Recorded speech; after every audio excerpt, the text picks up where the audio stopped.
Il est 7h19, votre rendez-vous santé. Nous retrouvons le médecin d'Europe 1, Jimmy Mohamed. Bonjour Jimmy Mohamed. Bonjour Pierre, bonjour à toutes et à tous. Alors avec le beau temps, bien sûr, l'incitation à la mobilité verte. De nombreux Français privilégient désormais leur déplacement à vélo ou à trottinette électrique. Vous avez souhaité ce matin, Jimmy, rappeler quelques règles d'utilisation justement pour éviter les accidents qui sont malheureusement de plus en plus nombreux. Oui, alors on a toujours connu des accidents de vélo, mais ils sont en train d'évoluer en termes de fréquence, mais aussi de gravité. On roule plus vite avec des trottinettes ou des vélos qui sont de plus en plus lourdes et le trafic s'est clairement densifié.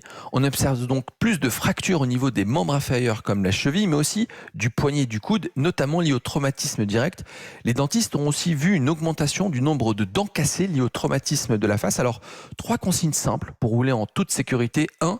L'équipement, tu ne négligeras pas. Le casque fait partie du minimum syndical et doit être porté aussi par les enfants. Le gilet de signalisation pour être vu, c'est moche, mais ça peut aussi sauver des vies, tout comme les protections au niveau du poignet ou du coude avec lesquelles on a l'air ridicule, mais qui peuvent malgré tout éviter certaines fractures. 2. Le code de la route, tu respecteras. La vitesse et la prise de risque sont souvent à l'origine du manque d'anticipation et donc d'accidents. Et 3. Alcool et drogue, tu éviteras. C'est comme en voiture, boire ou conduire, il faut choisir. Il parle comme maître Yoda, Jimmy Mohamed, aujourd'hui. Malgré tout, ça reste bon pour la santé de pratiquer une activité physique. Surtout après cette période de confinement, on a pris quelques kilos.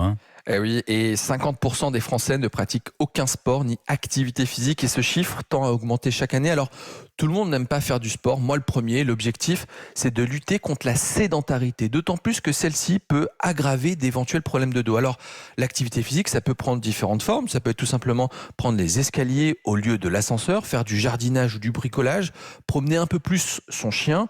Et pour ceux qui seraient vraiment réfractaires, comme vous, peut-être Pierre, essayez de tenir debout sur un pied lorsque vous vous lavez les dents.